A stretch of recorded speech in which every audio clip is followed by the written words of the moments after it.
Good morning, beautiful people. I'm here. And today we're going to talk about 2 Corinthians chapter 4 verses 16 through 18. So stay tuned. So let's go ahead and dive right into God's Word. 2 Corinthians chapter 4 verses 16 to 18. Therefore, we do not lose heart. We are not discouraged, because even though our outer man is perishing, yet our inner man is being renewed day by day. For our light affliction, which is but for a moment, is working for us an eternal weight of glory far beyond all comparison. While we look not at the things which are seen, but at the things which are unseen. For we know that if the earthly tent which is our home is torn down, we have a building from God, a house not made of wood or stone, but of living stones, built up a spiritual house, a holy priesthood, to offer up spiritual sacrifices acceptable to God through Jesus Christ. To him, therefore, be the glory both now and forever. Amen. As you read this passage, what did you find interesting? What stood out to you? I would love to hear from you in the comment section below. I want to dive into each part of this passage because it is amazing. This entire chapter has been talking about how ministers of reconciliation, believers, ambassadors for Christ, children of God, they've been talking about their weakness and their afflictions and how they've been afflicted. But in this passage, they're saying, listen, those things don't get us down. They don't discourage us. We don't lose heart. That's a good place to start. We live in a world today where so many people are struggling with their mental health. So many people are hurting inside, but they put on a mask and they act like everything is okay. I want to encourage you today to allow yourself to feel your feelings. You can cry out to God. It's okay not to be okay. But I also want to encourage you to make sure that you fix your eyes on the one who is the author and the finisher of your faith. Jesus Christ. He knows what you're going through. He went through more than you ever will in your life. So never doubt his ability to help you, to heal you, to deliver you, and to strengthen you when times get tough. Now, let's keep going in the passage. It says, for although our outer self is wasting away, yet our inner self is being renewed day by day. Now, the outer self, that is your body. So our bodies are perishing. One day, our bodies will just wear out. We will die. But it says our inner man is being renewed day by day. Are you listening to that? If your outer man is perishing, your inner man is being renewed. Day by day, if your outer man is wearing out, your spirit, your soul, your mind is being renewed, is being restored, is being strengthened. So how does this encourage you in the midst of your troubles and your afflictions? Let me tell you something else that will encourage you. As I continue reading, it says, for our light affliction, which is but for a moment, is working for us an eternal weight of glory far beyond all comparison. When you go through hard times, when you go through afflictions, when you go through trouble, when you go through pain, when you're hurting inside, when you're hurting outside, when things don't make sense, when you've done everything right, but still things are not working out, it's easy to become discouraged. But I want to remind you that those things are only temporary. When you and I walk with Jesus, when you and I serve Jesus, we're going to face opposition. We're going to face persecution. We're going to face tribulation.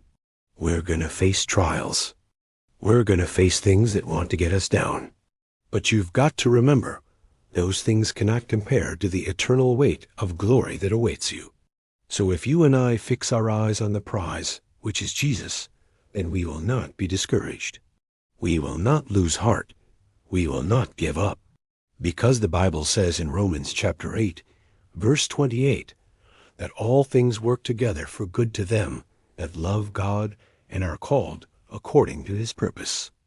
In other words, when you're going through the hard times, when you're going through the afflictions, when you're going through the pain, when you're going through the trouble, when you're going through the trial, when you're going through the test, when you're going through the temptation, just remember, God is working it all together for your good if you love him, and if you are called according to his purpose, you are not an accident. You are not here by chance. You are here by the design of God, and God has plans for you. God has dreams for you. God has purposes for you. And none of that can be hindered by the enemy, by the devil, by the principalities, by the powers, by the rulers, by the authorities of this world. All those things cannot stop you from getting to your destination, which is your purpose, which is your dreams, which is your goal. Don't quit. Don't give up. Don't lose heart. Keep moving forward. And as you move forward, it says, "For we look not at the things which are seen, but at the things which are unseen." If you and I look at the things which are seen, we're going to see ourselves and our circumstances. And if we only focus on that, we will lose heart. We will be discouraged. We will become faint. We will fall. But if we fix our eyes on the things which are unseen, we will be strong. We will be empowered. We will be encouraged, because those things are eternal. Those things are heavenly. Those things are spiritual. And that is where our focus needs to be, in the things that are unseen. It says, "For we know that if our earthly house, which is our body, is destroyed, we have a building from God, a house not made of wood or stone, but of living stones, built up a spiritual house, a holy priesthood, to offer up spiritual sacrifices, acceptable to God by Jesus Christ." There's so much in this part of Scripture that we could talk about, but let's break it down real quick. First of all, it talks about an earthly house. And it says, if our earthly house, which is our body, is destroyed, we have a building from God. Meaning when you and I die, when we leave this earth, when we leave our bodies, we have a home in God. We have a house in God. And that house is not made of wood or stone. That house is made of living stones. Who are the living stones?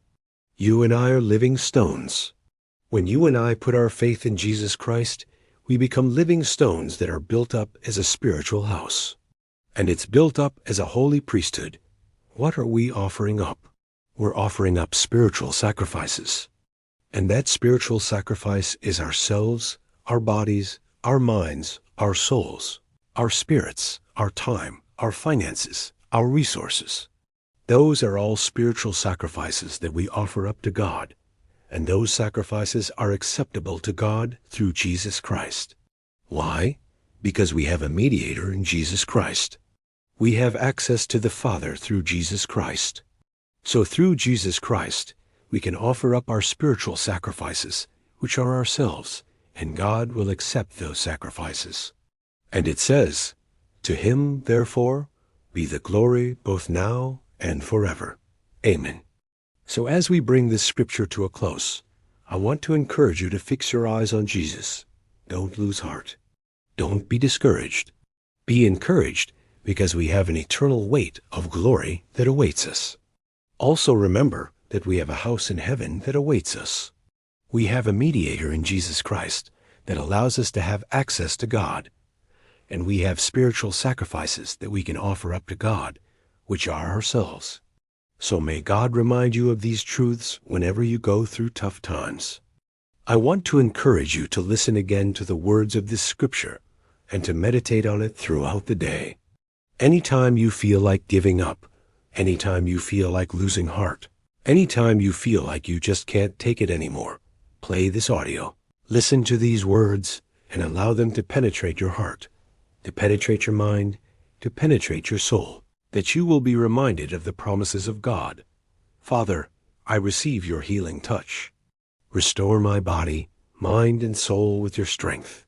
Help me to not lose heart, to not be discouraged, but to fix my eyes on you, knowing that you have an eternal weight of glory that awaits me. Remind me that I have a house in heaven that awaits me, a mediator in Jesus Christ that allows me to have access to you, and that I have spiritual sacrifices to offer up to you, which are myself. Thank you, Father, for hearing my prayer. I ask this in Jesus' mighty name. Amen. Thank you for watching. Like, share, and subscribe. Until next time.